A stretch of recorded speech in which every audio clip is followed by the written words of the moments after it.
Yeah, I'm just going to pick up lots of issues which are worthwhile discussing. And I'll pick up three, and I've selected them for a special reason because there is some kind of thread between them. And I'll sort of discuss each one. So, an overview, I'll introduce the subject very briefly. I assume that most of you are aware of what I'm talking about is. Then I'll talk about sort of my first sort of security issue with flooding, a well-known communication protocol. Then I will try to sort of find define the basics for ad-hoc networks. There's no known, at least I don't know of any definition, formal definition for ad-hoc networks. So I'll try to sort of set it up. And this will be motivated by this earlier discussion. Then the other two topics I will discuss, security topics, have to do with tracing and methods, multi-path or multi-channel or adaptive multi-path routing. So the three main topics are flooding, tracing, and multi-path, and sort of between them I will sort of try to sort of discuss the essentials, the basics for a formal definition. So I start with the introduction. I mean, this is a very big one. Essentially, we have a collection of mobile nodes. The links are broken arbitrarily, made or broken arbitrarily. The mobility somehow defines the underlying reason why this happens. Communication is wireless, but it has to be done hop by hop because the range is short. So the communication will ultimately require that intermediary nodes will have to relay or forward requests. And you cannot sort of, in one hop, go from any node to another. It is well known that these networks will sort of become very important in the near future. They have all the sort of important properties which we want, the wireless, particularly the wireless aspect. The fact that they can be used independently, they have no infrastructure. This is a weakness in one sense, that it's much harder to secure them. On the other hand, it's you don't have to pay for any infrastructure. There's nothing there. You can just start up this system by itself, and hopefully it will work properly. But there are security threats, like with all wireless systems, and these must be addressed, if not solved, at least addressed. We should know what they are. And the remark is that some of these threats are so serious that it may be impossible to address them. And so that there is, we have to at least find some way of perhaps requiring less security, but security which we can achieve, and at least remember. So the basic sort of theme behind what I'm going to talk about has to do, of course, and this is all security sort of issues come with the proviso that you have to pay for them. They are not free, and you get as much security as you pay for. And even worse, the cost, it somehow is a trade-off. You lose some of your functionality. So if you want to make a system more secure, it will be less functional. And the approach is, where do you focus? On functionality, the sort of Microsoft approach, or on security? And the first example I will consider is security gone crazy, which is so secure that ultimately you don't have you haven't got any functionality. But it's interesting to discuss it. So the idea is at which stage do you sort of, or at which level do you settle for a trade-off? So the first one will be will focus on this security, and it's a well-known protocol. It's called flooding, and it's a protocol in which every node in the system, in the network, participates. So one node, the source, sends out a sort of a message, and the rest of the network, all the nodes will just forward, and you do it only once. And it relies on everybody sort of working for this sort of communication. And in some respect, if you think about it, it is the best, the most secure protocol available for communication, because what will happen is, if there is a secure path from source to the destination, then this protocol will find it. So the message will reach intact and uncorrupted to the destination. And you couldn't expect more. And the reason why this happens is that actually there is so much sort of redundancy. It has, by involving everybody in it, you get the sort of maximum amount of redundancy and hence the maximum amount of security. But this fact, the redundancy, is in itself a problem, because you pay for it. It doesn't come cheap. It doesn't come free. And first of all, before I talk about what the implications are, because of this property that it offers this extreme security, it is used for in ad-hoc routing algorithms, for discovering locations, for finding where certain sort of nodes are or paths.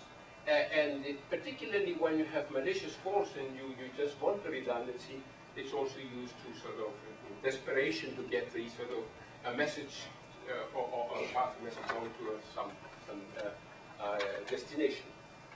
The problem is if within, say, a one hop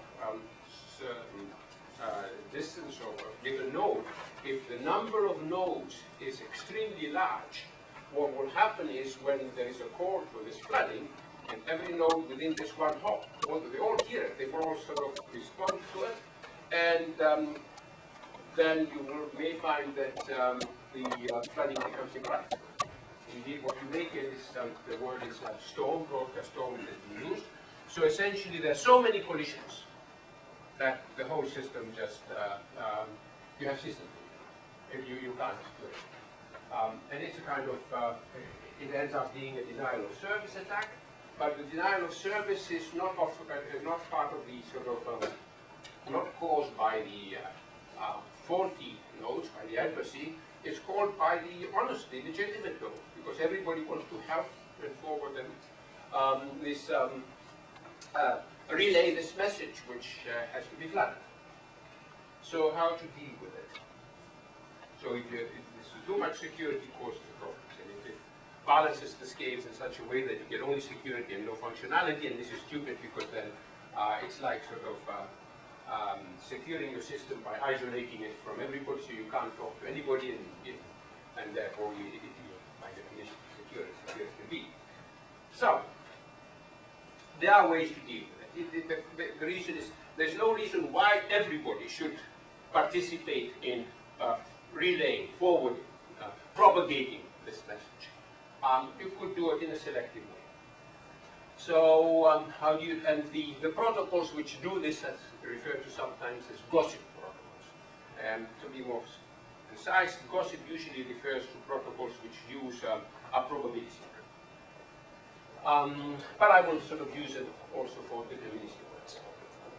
So either deterministic or probabilistically, somehow the nodes within a one hop range decide, or each node decides whether to relay or not. And you toss coins. So perhaps if it's a coin, if it's heads, you propagate, you relay it. If it's tails, you don't do anything. This will immediately halve, on average, the number of nodes which take part in the sort of propagation, and it may actually make the system at least more efficient. It may work. You may get the number of collisions may be reduced to levels that you get back to your functionality.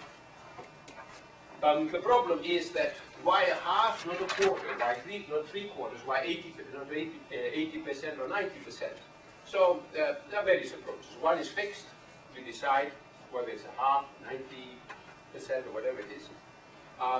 Then you have dynamic. You use some kind of local information to decide whether what fraction you should go for. And adaptive, you go one step further. You see, because these probabilistic ones have almost a small probability that the average case won't happen, and therefore you may have that in some areas nobody propagates the message, and therefore you have failure. You don't capture the full range.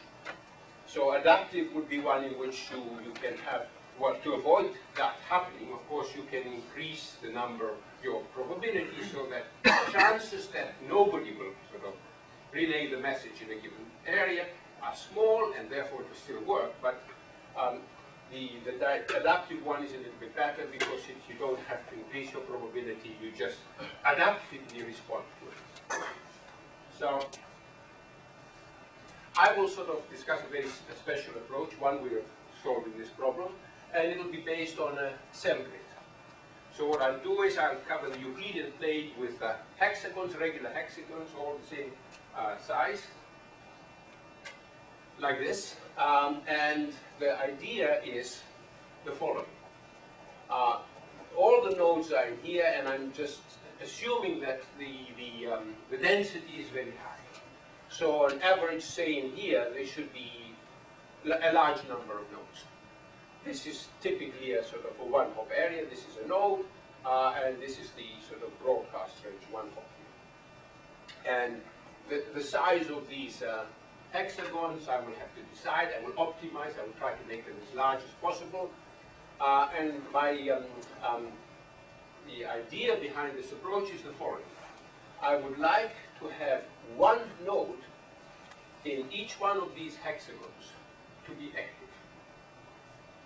And all the others will not be active. So I will try to design protocols in which only one is selected, either probabilistically or by some other method in each node. And then what I will do is I will reduce the flooding approach, which is node-to-node hopping, to a cell-to-cell hopping.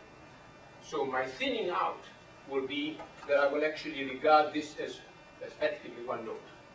So only one node in here will be active, only one node in here, and that shrinks it down. And it turns out that this is far better than, say, going for 50% or 60% or 70% for some kind of a hop figure, even if you try to use the other approach. So what I said was, I just put it down. Cells are going to be the basis for propagation. The idea is node-to-node flooding will become cell-to-cell flooding, and obviously, if I can maximize the size of the cell, then I will reduce the overhead as much as I can. I will optimize. One of the others, I didn't mention some of the nice properties of flooding, but flooding has certain nice properties which I would like this approach to keep. First of all, coverage.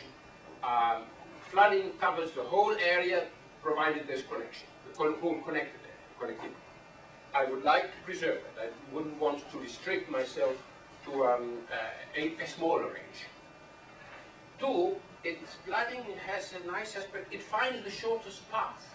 So if there is a node which is, say, 3 hops away, it will actually somehow trace this, obtain this nice short path. I want to preserve it. So I want sort of distance preserving the property. I will have to pay a price. It will have to be a fraction. So the distance will be preserved by, but there will be a constant. I will have to multiply the distance by a constant, and a small constant, 1.2. So, first of all, how do you maximize the size of the hexagons?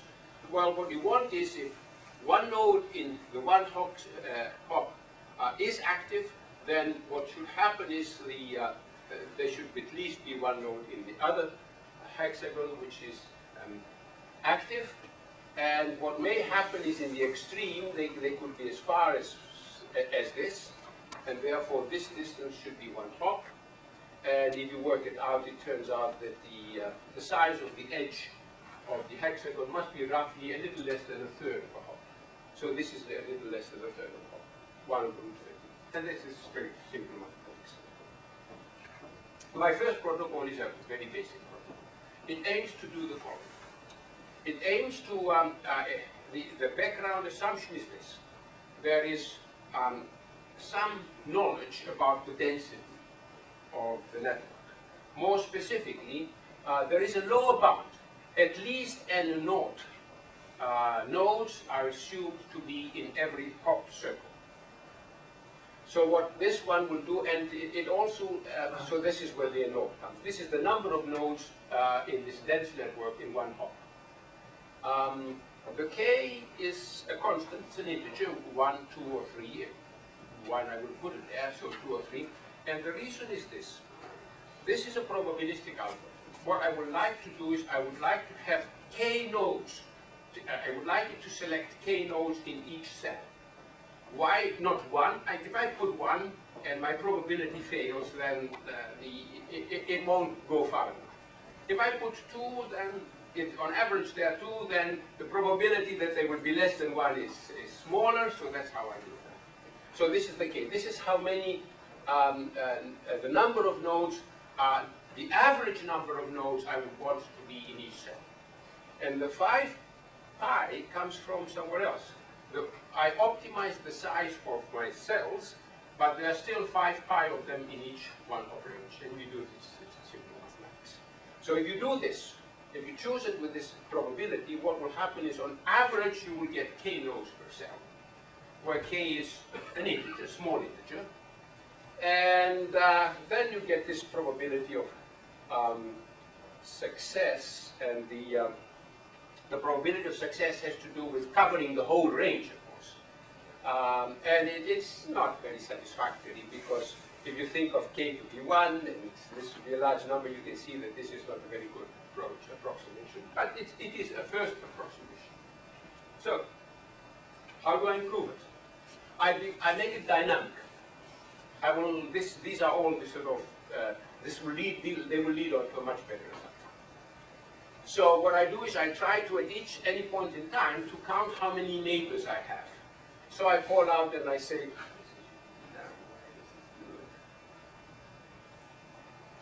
hello. And everybody says, hello, hello, hello, hello. How many hellos? 15 hellos. There are 15 hellos, 15 guys in there sort of creating the same thing. And what you do is, then instead of using n naught, you replace it with this number here. This is an estimate of the sort of the number of nodes, the number of neighbors you have, the degree, the degree of x. And the result is a little bit similar. Again, it's not bad. Epsilon is a small number, but not good enough. And not good enough, and you additionally have this in the background. So now that my protocol has, you have to actually count it. So that is not very nice, because it's bad enough. I'm trying to sort of reduce the overhead, and now I put in an extra overhead for counting hellos at regular intervals. Another thing is, I should put over there. Yes. Is that sympathetic results or are those exact results? These are exact results. Just a silly question, the P of x here, the P that you had before, is it clear that it's always less than 1? Well, yeah, because what you do, the error here, this is the error probability, essentially. And I know that Yeah. The PS clear that it's less than 1? Oh yes, because what happens is, right, for very dense networks, it's always clear. It says that this number here, the number of nodes in a one hop range should be sufficiently large, much larger than that number there. Yeah, so it is sufficiently large, so that means that there are some asymptotics implied here. In that respect, yes. Essentially what I want is, I want at least the method will fail if you have less than 1 node in each cell. In some cells. If some cells are empty, you get it. But this is dense. Typically, we are talking about hundreds. Hundreds of nodes in a sort of. So otherwise, you don't get the flooding, the collision problem. So the next one.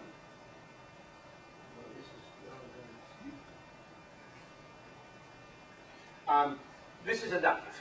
So this tries to get rid of the counting how many neighbors you have, and it works as follows. It uses a kind of backup, back-off strategy. So what you do is nodes will delay at random the time they will broadcast them within a contention time. And then what they will do is this. They will broadcast, unless the number of gossips, or the number of sort of other sort of broadcasts is oh no, it's more than this. If it's less than this, then they broadcast. If it's more, they don't broadcast. So the idea is then you hit the target 5kp, which means that essentially in each cell you have k nodes. And that will bring you back here. It doesn't look much different, but the transmission rate is quite good. This is the number of active nodes, the fraction of active ones overall. The next one is the first one, which sort of succeeds. So what it does is, but this uses a different approach. So now I have to assume that I cannot get what I want. By not making any other assumptions, and there are two assumptions. The one I skipped here, which has to do with measuring the strength of the signal. This one has to do with the direction. So I now assume that what happens is that I can, these nodes have a special ability to monitor these signals, the direction of the incoming signals. And I divide it by 6. This has to do with the cells, if you think about it. And the idea then is you want to know if you get this message from just one of these 6 directions or not. And if you don't get it, then you broadcast. If you get it, you don't broadcast, because that means that in that sector there already is a node. And this has this succeeds. It works. It goes everywhere. It achieves exactly the same as the flooding, and it has a very good transmission rate, in the sense that from each one hop neighborhood, if you want a circle, you just have 6 nodes which are active. You do it by with 4. I know. There are extreme cases I can show you. I've worked it out. So the 4 or 3, and I'll explain. Yeah, I use for the covering the hexagon. Tilings can be done, if you want this kind of regular tilings, you can done with triangles, regular triangles, and quadrangles, squares. The 4 would be squares. It has, if you try to optimize the distance, it won't come, it will be more than 4, because there will be some dead zones. We haven't found a way of it. But why do I have to have 6 for the hexagons? Because there are 6 sides of the hexagon. No, I know, I understand. Right, it just works. You just hop. And the question is this: you have to be able to hop in all 6 directions, or to move in all 6 directions. If one direction is lost, then it's conceivable that information about the one good path which exists is in that direction. Okay, but the point is that if I have an antenna which gives me directivity in 4 quadrants, I can cover the 6 directions. I will explain to you what happens. You can cover the 6 ones. Yeah. That's right. Then I do it. So what I really want is to find, yes, because then you take half and half and you combine. Right. But I would just describe it as 6. I agree. So that is.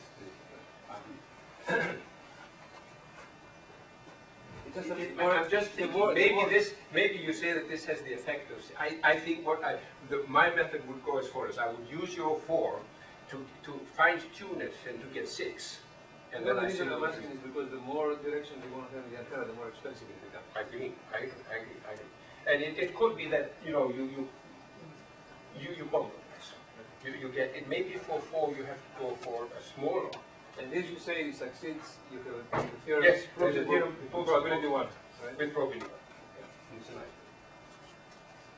Actually, I have some copies here of the data, and I give you. Thank you. So I finished with this. So there's one approach which this is how to deal with this. This was I'm trying to sort of go back to the problem. It was a problem in which I had an extremely good security-wise communication protocol. Yes. You correctly made a big emphasis at the beginning of the price. So what is the price here? What is the overhead? The 6 over 6. In each cell, only 6. Oh, no, in each sphere, only 6 out of hundreds. So there will be only 6 which are active. So you reduce. It was NX, the number of nodes, or DX, the number of nodes in Ad-Hoc was assumed to be DX, NX. That's the size of the sort of the degree of X, and it's 6. So that in each one of them, out of the NX, only 6 are active, and NX minus 6 are passive. And it is significant because usually what you expect, this number is in the range of 100 or something like that. This is called highly dense. And because it's broadcast here, there's no contention around it, it's just broadcast. And no probability in this sense. This is actually deterministic, except that this kind of uses contain a random time. I said that the previous one was a protocol which was extremely secure in the sense that it would sort of, provided the enemy hasn't, if you are in a sort of environment in which all your neighbors around you are sort of faulty, then there is no way you can communicate securely with another node. You've had it. If there is at least one node which is not faulty, you may not know, they may be, and through that node there is an escape route which takes you to the destination, then flooding will find it. So that in that sense it's an extremely secure protocol. But you pay. So the approach was one in which you thin it out, you reduce your costs by actually having a lot of, instead of asking everybody to participate in this distributed sort of communication protocol, just a fraction. The next one I will consider is a more practical one, and which deals with an issue. If you can't beat them, you usually want to join them. So you can't. There are issues in ad-hoc networks in which it is impossible to get secure communication. Of course, one has to define what it means. And therefore, because you have to define it, I have to at least have a primitive definition of what I'm talking about, rather than a description of the setting. So there are sort of three types of parties involved in an ad-hoc network. You have parties which are called nodes, one party which is called nature, and one party which is called adversary, the adversary. In a general approach, you can think of the nodes as being processors, or more abstractly, probabilistic Turing machines. Nature is also probabilistic Turing machine. The adversary is also probabilistic Turing machine. Why do I want probabilistic? Because essentially the mobility, if you think about it, of these nodes can only be described probabilistic. Nature, for certain, is probabilistic. And the adversary, of course, I mean, you have to allow it. The adversary has to have sort of the ability to do what sort of a typical adversary would do, and assuming that the adversary deterministic would be stupid, then you have a very simple problem. You reduce the security. What else? Well, I can use the standard approach you use for computer security or computer networks. Computer networks, you describe the model as a kind of through a finite state machine. You go from state to state to state. So essentially, the network isn't a fixed network. At each point in time, it's a different network. You want me something more? Because that's I'm building up. Oh, okay. Yeah, of course. Logic. I have to come to yes. I'm sorry. So finite state machine, and then essentially I have a family of networks. I've simplified it, assuming that the vertex set is fixed, although in reality you may have new nodes coming in and joining. But let me try and keep it as simple as possible. So the vertex test is fixed, but what the link sets, the edges, are not. So at each point in time, t, so time changes, the links are made or broken. So you have a set of such links. If this is not in the set, then there are no such links. So this is the basic. Then I have to actually, I've already mentioned probabilistic, and I have to use this. So the only way to describe the mobility would be to use sort of to make some Bayesian assumptions to start with, and then I'll have to have Markov field dependencies. I won't say much. So the idea of Bayesian is this: I want to capture the basic aspects of the problem and the basic features. The basic feature is this: if you have a link, an established link at some point in time, then the chances that at the next point in time those two nodes are still linked should be high. High could mean 0.6. More than, it should be more likely than less likely. So if two edges are sort of not linked, then before, then it should be after. Linked before, then after. So these probabilities should be relatively high. The how high, can't specify it, because actually there are extreme cases in which these probabilities are a half. Links are made and broken at random. Probability half. This is an extreme, it's a stupid example, but it's interesting to look at it. Because if I go to this extreme, where the probability is half, I've actually reduced the security threats completely. So the adversary now, if in this scenario, is powerless. It's a little bit like the 1 times 10 in cryptography. If links are made and broken at random, not only is the good, the honest guys, do they have problems, the bad, the adversary problem. He doesn't know which node to attack, because it's 50-50 that it will sort of be connected or not connected. And so there is no strategy for the adversary, but there, of course there is no strategy for the good guys as well, or very few strategies. What is your notion of adversary? Pardon? What is your notion of adversary? What does he do? So the adversary tries to disrupt, yes, in a formal definition, I will come to this, but he tries to disrupt the normal execution of the protocol. This is a very, very vague definition. So what will happen is, if two nodes want to do something, he will try to disrupt it. So it's malicious, as sort of either being a nuisance or actually, I will come to that. So, I question. This is Bayesian in time, but you should have something Bayesian in space. I fully agree, and that would be the Markov, and I'm just describing it briefly. I'll come to that. Okay. But very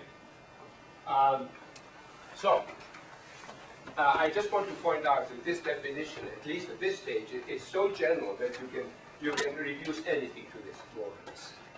You just give me a set of successive states, and I sort of make it up so that these probabilities, they may not be right, but they will be close to that. So, but the more important remark is the second one. It is simulatable, the network is simulatable if and only if these probabilities are simulatable. And it seems, there seems good reason, I mean there's no reason why you should expect that to be the case. Especially if you take into account that the breaking of nodes with an active adversary is not only influenced by the mobility of the nodes. So think that nodes, say, deep or something, moving. The movement of the nodes is controlled by the nodes themselves, but also by nature. If there is a river between them or something, you want to go in that direction, but you have to change it, or the nature can influence that. And even more, the adversary can influence that. So no way, and the adversary would use the strategies which are not simulated. So look, AIJs and EIJs, the vertex I and the vertex J. I understand, but those quantities are random as well, is that what you're saying? Those strategies should stand for probabilities, and they are probabilities in time. What does that mean to be simulated? Oh, you can find some kind of process which will generate these probabilities. By finite stage. So if I give you the first one, there is some kind of probabilistic method to go from one to the other to simulate. You just can simulate. It's a good question. It's subtle. Simulatable means that you actually can, if you want, predict what will happen. Can you go to the previous slide? Yeah. This says essentially that This is for every pair ij, right? Yes, But of nodes. what about, going back I think to the question about Yeah, I won't have very much because the problem is it gets then you have to impose it. So this imposes a minimal structure. Now on top of this minimal you have to have Markov going interdependence. back to what you had in the next slide, I don't see how you can simulate it simply with these constraints. No, but I could now say, for example, I'll tell you one. I could. It's not a very practical realistic model, but we proved that is simulatable. Suppose I take this to be fixed. For every pair, these values now don't change in time. Forget the t. Drop the t. They are the same throughout the lifetime of the system. Then I can simulate. And it converges. You have a beautiful convergence theory. But that suggests that you can simulate only for that link ij, right? For each. For even It's a big sort of good binary matrices include. But you completely obliterated the fact that, for example, what happens on link ij may be correlated with what happens with link ik. Correct. It's correct. So in fact here, There may be interdependencies. It probably will Yeah, be. yes, of course, that's what I said. But I'm just looking at it at a high level and I'm extracting. And if I assume that these two are fixed and then I do get my simulatability, then the question is, I actually impose a structure on these Markov interdependencies. Yes, it will be in fact independent across ij pairs. That is correct. That is correct. Yes. So this is just a sort of to see how things work and why you cannot get simulatability in general. Because even if you just make this, and of course all the AIJs will be somehow linked between them in some funny way, and you can do it. If this AIJ is not simulatable, then you don't have that. Keep in mind that simulability has in it lots of information, like an automata. So what you simulate may be a very rough picture of what's going on. Okay, now this is a quick slide. I'm using some words here, perturbation nature. There is no reason why you should assume that nature's behavior is simulated.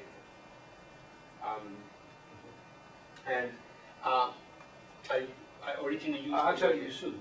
storm. You shouldn't, because then it's not nature. I know. It says, but it may be, it rained yesterday, it was sunny yesterday, well, it wasn't today is sunny, probably tomorrow will be sunny then. But you have very sudden changes in nature's behavior, and I just call them perturbations.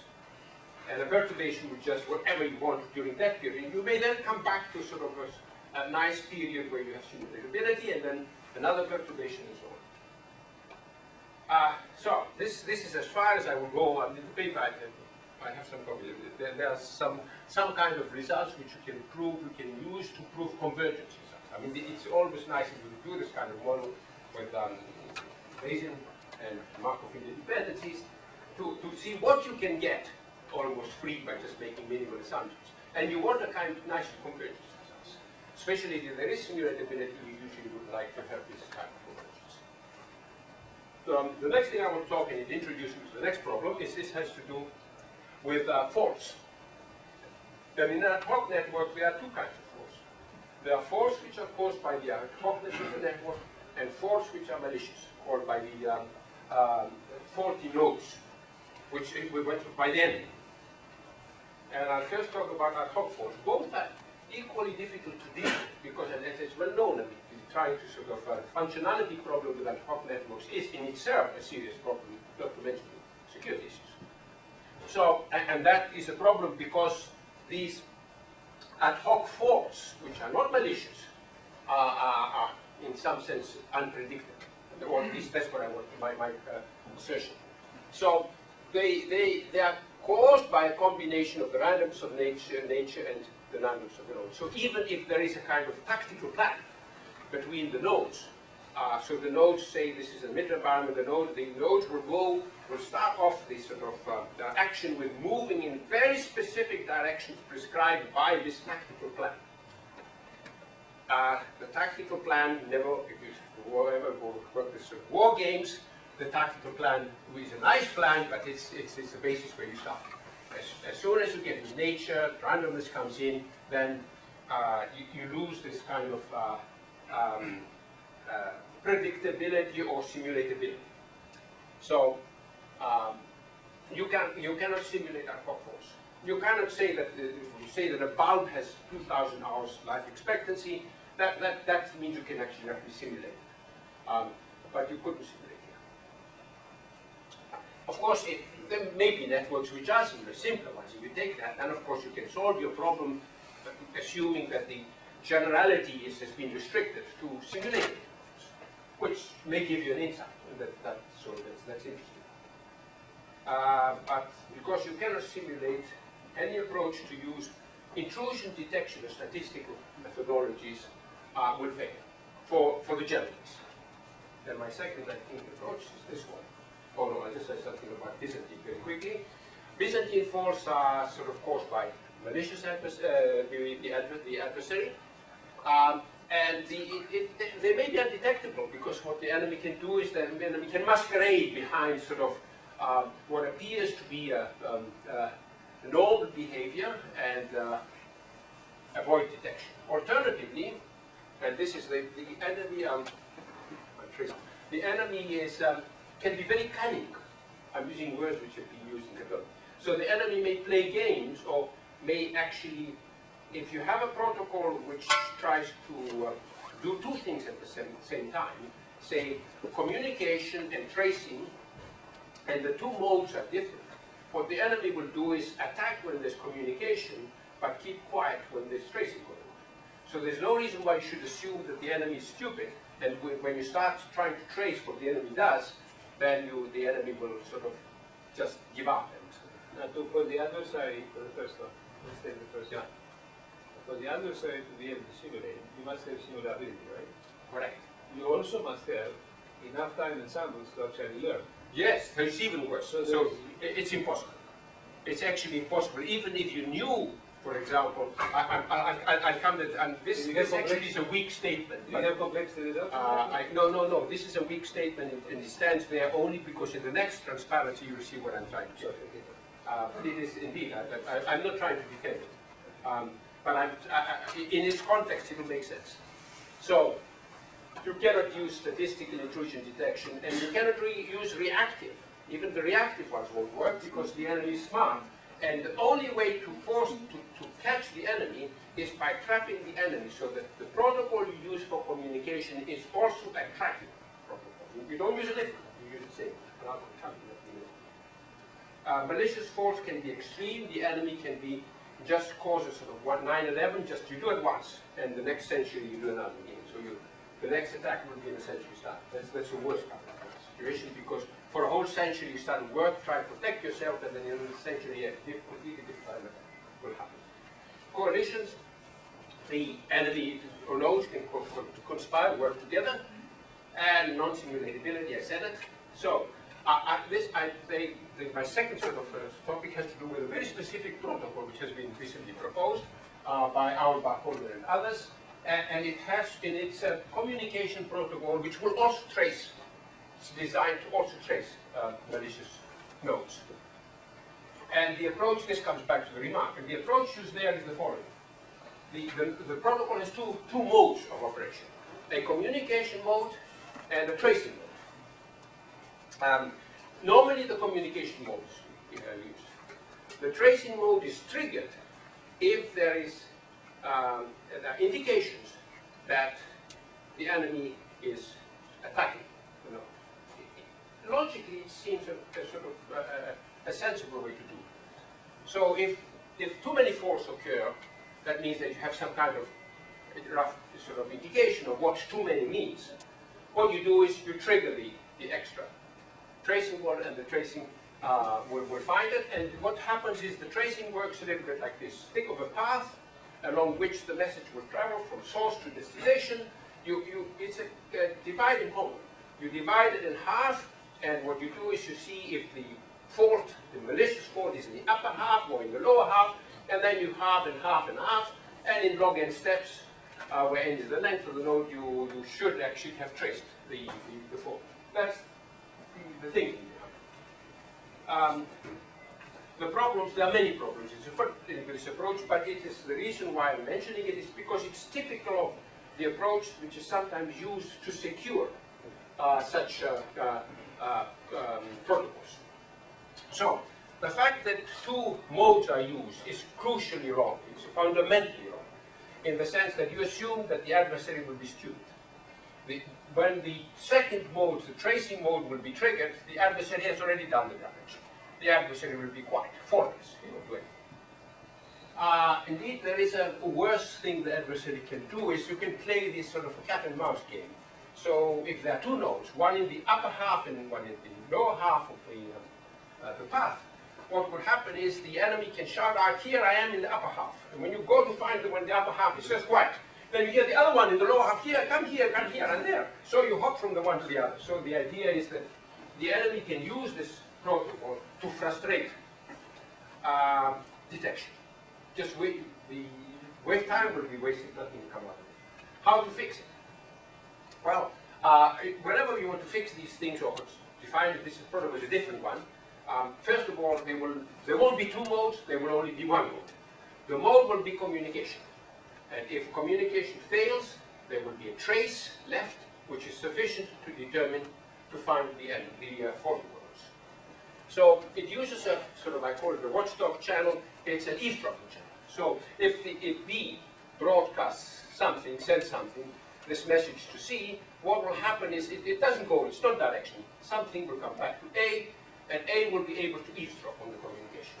So if B misbehaves, what would be? Normally B would be sent a message and asked to forward it, to relay it. If B doesn't relay it, then A will know that B has misbehaved. So this is the malicious behavior I'm talking about. So I just in 3 slides briefly describe how it works. For 5 minutes? I need more. So the idea is this. If B sends a message to C, this is step 1, then what should happen is this watchdog eavesdropping, B should hear something coming back from sorry, D has sent this to C. Now, if C has forwarded this message to the next one, then what will happen is there will be a kind of echo or sort of the watchdog or the eavesdrop. B will eavesdrop on what C has done. So if C has not done, so if C has misbehaved, has not forwarded them, then B will be aware of this. And so what it will do is it sends back a negative acknowledgement, meaning that the neighbor node C, the next one in the path, has failed to forward. If C sends either an acknowledgement back or a negative acknowledgement back, then B does exactly the same. Everything is forwarded back. These are the sort of basic ideas for the protocol. The last one is this. If nothing is received, if B doesn't hear anything from C, no echo or acknowledgement, that means that C is faulty, because the non-faulty one would send something, it sends back a negative acknowledgement. And surprisingly, these 3 steps are sufficient to define a nice protocol which is extremely efficient. I will talk about the cost in a minute. Go back to the previous one. Pardon? Go back to the previous slide, please. So C could send something forward. B hears it, says, fine, C has done the job. Well, if C says something for either this or that, if none of these is sent, just On the previous one, C transmits something, B over here says it's fine. On the reverse one, C could send an act and instruct you an act, or the other way around. So I don't see how this is... Oh, I gotta give you a copy. Okay. This is a proof. How it works. What will happen is what will happen if at some point in time B has sent a message M to C. If C has not forwarded that message, C has forwarded. C has forwarded. C has forwarded.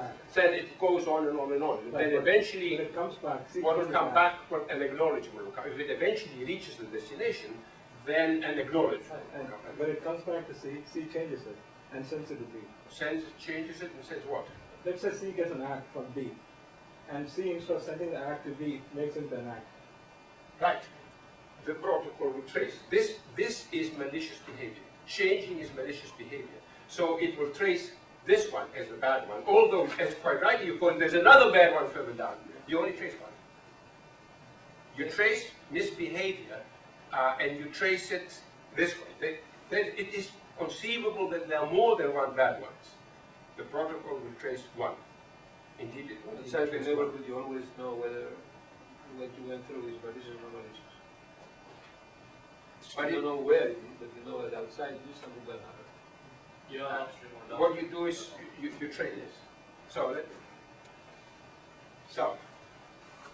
there should always be a NAC or an NAC sent back from B if B is not malicious.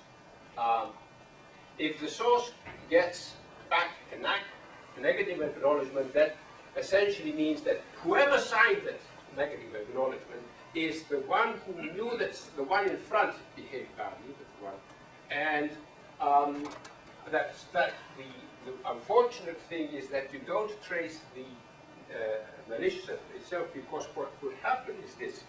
If you issue me a certificate, a letter, and you sign it with your legitimate signature, and you say, Mike Burmester has cheated, is malicious, there are two possibilities. One, that indeed I have cheated and you are honest and you are listening. Two, that you are sort of, you are lying. So eventually these negative acknowledgements, when they are used to trace the adversary, will only trace pairs of nodes. One of the two is bad, you don't know. Then you have to use outside information. But there are there are settings in which the damage is so high that you sacrifice two. In a military environment, we just sacrifice both. They're out, both of them. But then with each bad guy, you lose a good guy. This is a good pair. Taking into account how much damage a bad guy can do. The idea is only one round is needed. You don't need to use proper signatures, except when you want to trace a bad guy. So a normal running would just use a secret key mechanism, max. And if there is a bad guy, then you pay the price for signature. You have to use a signature because that is the only way for tracing. The last one, which I'll briefly go over, has to do with. So this is a very secure way of doing it, and it's convenient, very practical, very efficient and secure. The scales now are roughly sort of balanced. It's a good trade-off. You pay very little and you have efficiency and security. The next one is, but there is a problem here, and this is what will trigger the last sort of security show problem. Suppose the enemy, this is a one-time attack. The enemy just wants to cause this one time, this extreme attack once. It's a crucial moment when a message has to be forwarded and sent to the destination, and if it doesn't reach the destination, disasters will follow. So this is a reactor, whatever it is, and that you have to make some correction. If you don't do that correction, and the enemy knows that at that particular time, and the enemy has been waiting, sleeping for this to happen. When this last critical step happens, the whole thing will happen. And it takes too much time to re-establish a new route. So the question is this: when I'm talking about secure routes, what do I mean? Do I mean secure routes which a kind of channel which is open and available all the time, or interruptions with interruptions? The interruptions needed to go from, say, to find another path if the path is failed. And most sort of routing protocols will allow for some time, a short break, in which to go from one broken network to a next path, a route to another one. So to fix it, you need some time. And the point is, you may not have this time. What is security? How do I count this? Do I count this as failure, or do I, because I can within a few seconds re-establish a route, as success? And the approach here is this. So there will be three approaches. Multipath. So this is a traditional sort of orange book approach. If you want security, extreme security, what you do is you have redundancy. You don't have one path. One path may fail. You have a couple of paths. And you make certain that these paths will not in nowhere linked, so there's no common node between them. So they have to be vertex disjoint, so that the failure will, if one fails, the other one hopefully will not fail. And therefore the message will also. That's one approach. This for guaranteeing security, multipath. Multi-channel is it's a variation which has to do going back to flooding. Suppose flooding involved, it was a good, security, very secure protocol, but it involved essentially a fraction of all the network. What if you restrict it to a channel between you, the source, and the destination? So now you have flooding by channel, in a narrow little channel, you send it. So it's a kind of path, but it's a channel. And what happens is a kind of braid. You don't have a continuous path, you have braids. You have a part of a graph, but it's restricted to a very narrow line. That has certain advantages as well, and the adaptive is another one. Suppose I can allow for small, for failure, but very short. So yes, my route can fail, but within a split second I must find another route. It would be impossible to find another route, you have to have a backup. So the idea is you have a backup route and you bring it in. So what you have to do is, while you're working on the first route, you have to have all the time backup routes which will be used if and only if, or when and only when the first one fails. And you can immediately bring it in. So that is a sort of, again, a sort of weakness. It's a very small weakness as well. There will be a short interruption in the channel, but very brief. The first, what is a route? A route typically would be just something like this. But this I would like to extend it because this has a certain weakness in it. It's good, but it's too specialized. For example, the first protocol I used, flooding, was a communication protocol. What was the path used? There was an S, it was the one who started it, and D, maybe there was, this message was intended for D. And there was no such sequence of nodes. What happened is it was the whole network. So I will allow for my routes to be subgraphs of the whole network, in the extreme case, the whole network, provided they link S and D. And so then you can get your braids and you can get all the other things. Normally it's one way, but you can always two ways. It may be that the one way, by the time you go to the destination, the route you used was invalid, so you have to use another one coming back. And here the definition of what would be fault tolerance and what would be privacy. So usually the thing is robustness and privacy. You want to have these routes to act as a kind of secure communication channel. And secure meaning that it's robust, the enemy cannot change things, and disruption being one of them. And the probability should be very small, delta should be negligible. And privacy would mean that you cannot distinguish from what you see going through, you cannot distinguish from a random stream. So it doesn't reveal any information.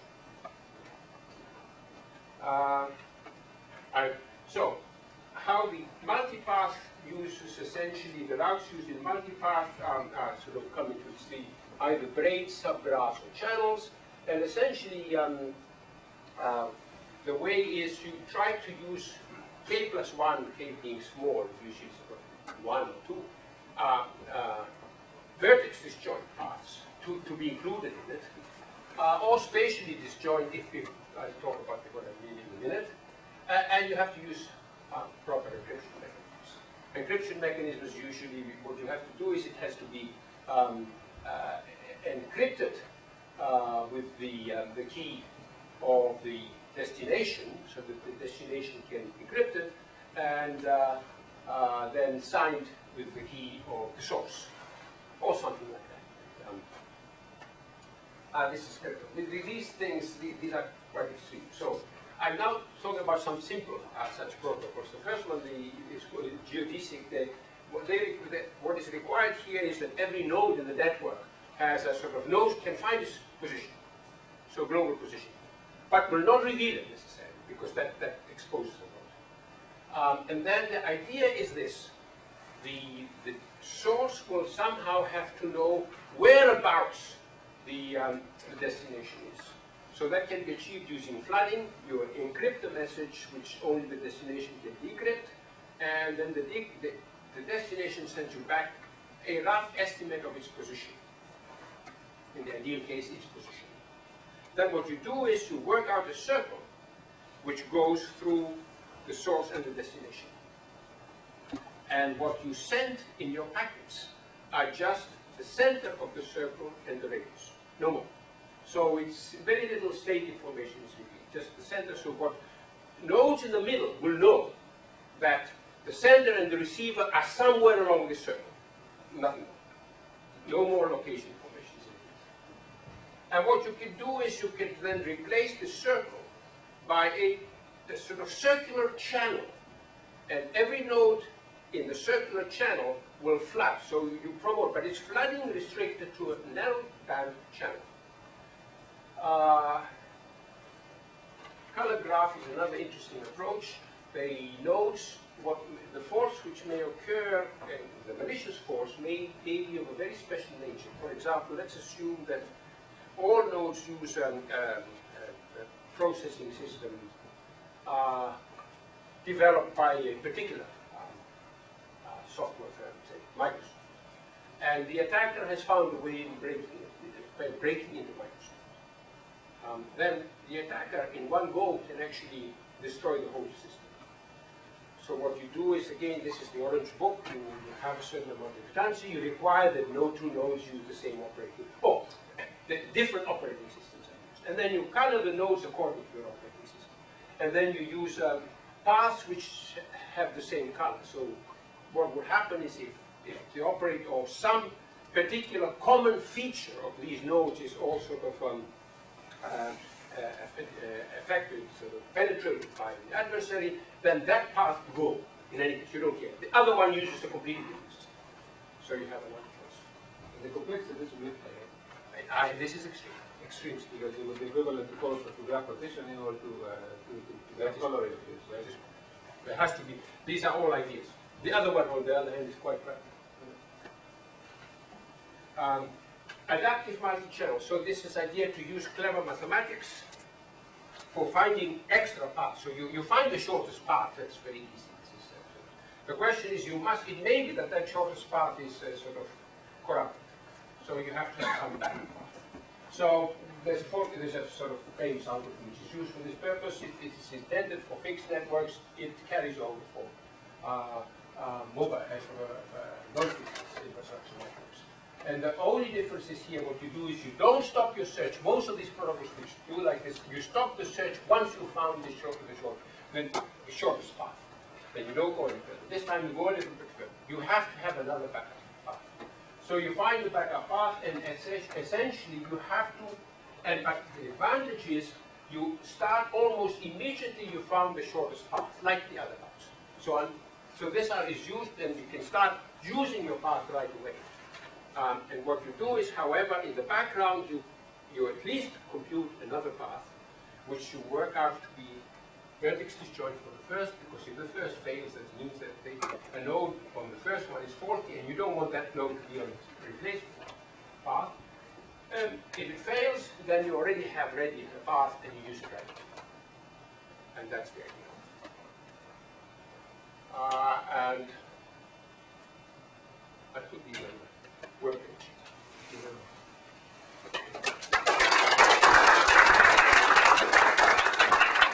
So we have time for some questions.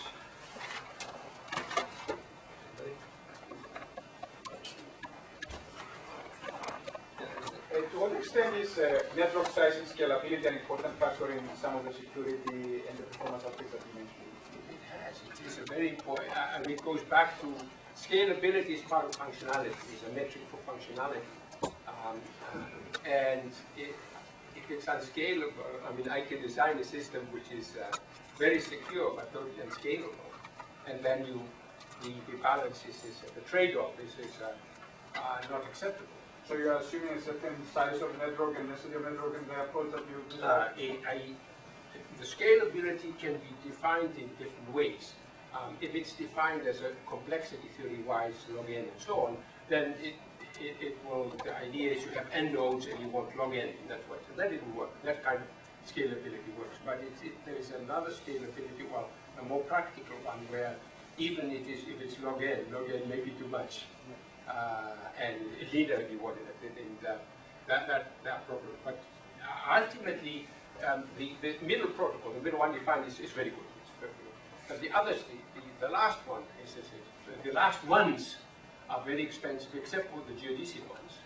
And the problem there, you have to be careful with how much information leaks, because you don't want your local information to leak. And if you use one circle, then the enemy only will find out, the information they will find is that you are somewhere, you and the destination is somewhere in the circle, but you can actually play a little bit out of the edges. If there are two circles, then these two circles intersect in the two common points. So if the enemy has agents on both paths, then the enemy will find out the information you don't want the enemy to find out. So what you have to do, there are mechanisms in which the circles actually won't go through these 2 points, and locally you will arrange that messages arriving for you at that virtual point in space, in the plane, will be forwarded to you. Also, but these are all scalability. All these issues have to do with scalability. Indeed, with Ad-Hoc networks, I think you may want scalability may be too much. You may want less than scalability. Log n or whatever it is, because a lot of this work has to be done locally in the nodes, and the assumption is that the nodes, in most cases, can't even compute a digital signature. So that is a problem. Then you have to find other solutions, or to restrict yourself. You don't cover the whole area. You go up to, say, a few hops, and that's it. No more than a few hops. At least that trade-off will go in favor of functionality, but at least it'll be realistic functionality, implementable functionality. Any other question? Yeah. The watchdog channel you described sounds like somewhat my Douglas Stanford some years ago, and they even called it watchdog. So, which channel? Sorry, which channel? The watchdog channel, you described the mechanism for detecting malicious nodes. Oh yes, that's well known. That channel, well, it's known that, I mean, it's, that you get sort of echo or whatever it is. Yes, of course. So they gave some limitations to their work. Did they use it in the context of tracing faults? Okay, I can't remember exactly.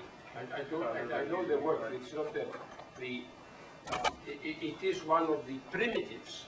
The watchdog channel, I now don't like the name. Did they call it watchdog? I would like to call it an eavesdrop channel. It's an eavesdrop channel. Watchdog has been used in a different way. It is that channel, but here it's actually an eavesdrop channel. And you get for free an eavesdrop channel because you can eavesdrop on anybody who's in your. But that's only the starting mechanism. You have to use it because this tells you roughly if your neighbor is alive. And that's, you only eavesdrop. So you eavesdrop on communication which is not intended for you to find out if your neighbor's lying. Any other question? Clarification. You started the discussion of flooding by saying that it discovers the most secure path. If there is. A secure path if there It is. also discovers the least secure path. But you are not interested in that, in the sense that you have no choice. no, but it's surprisingly the way it works. Let me give you a way. Suppose you are 5 hops away from me, and there is a path from me to you, a clean path, a good path. And then what happens is I flood in that way, everybody floods. What will happen is on that route from me to you, the first node, which is honest, will get the message and will forward. So the second node, this honest, will forward. So you will get it through this path, that message. You may get through other paths, lots of other messages. If I sign my Burmester at the bottom of this path, you will see that the enemy will send other messages. So what the enemy can do is can either agree, either flood, forward the message, relay the message, or relay some other message. But you will for certain get the message I sent through this sure, and someone will have a chance to intercept the message as well. Yes, and do what? violations. Change it. You either change it or Then you you get together. you change it. Okay, but you still get the good one. Not necessarily, because you assume that the message that goes along the most secure path gets there before. No, it's not before. It is And before. it doesn't It matter gets before. there. It can be the longest. Once it Just gets yes. With the correct one, you will get lots of late ones. But you have gotten the correct one. And others. Now, So how do time- you time distinguish doesn't which is matter. good and which is bad? This is another matter. time doesn't matter because it's very bad in time. The point is, the good one will be reached by you. You will receive it. And you will receive changed ones to other paths, or more altered ones. Corrupted ones. Consider, for instance, I send you a message. Ah, and you sign it. And it gets, it's flooded, right? So it's supposed that the path that is the most secure one is the one Not the most secure, that is secure. that is secure, is the one that incurs the longest delay. Right? It's supposed that you got someone before the message was changing, you took an action. That's The correct. message But of- a message was changed, or if you change No. a message was sent. Yeah, but you took an action on the basis of the But change that message was signed by Mike Burmester. But maybe that was changed. Signed by That's the good. Right? So he Signed by assumes, he who? assumes you have trust, right? That there is a part that is trust, and you can check the signature. No, but if you receive a message from me that has been changed that says, you know, put all your assets in my bank. Yeah, okay? correct. Signed by you. By you. So if it follows the A corrupted corrected path, you will take an action which is not the action. No, because the enemy cannot change the signature. That's your assumption. Yes. Oh, I see. I'm sorry. Yeah, yes, you can't break the. If everybody's a crook, you have to No. And my assumption is that the first one which you said, you signed it and you are innocent. But there are situations where that's not the case. Yeah, so I won't respond to you because I won't trust you. I mean, it's like the real world. If you tell me something, I won't go and do it unless I trust you. Now, in this scenario, you have exactly the same thing. Except that what may happen is somebody may masquerade as you, and that's what I mean. Somebody claiming to be you, and that can be. One more. The other one, Excuse me, if your goal in detecting the malicious node is just finding one malicious node, what's the reason to backward all acknowledge to all the preceding nodes? You can just give to two of them because all you need to. there are improvements. I agree that the idea is essentially that the one who will collect this information is the sender.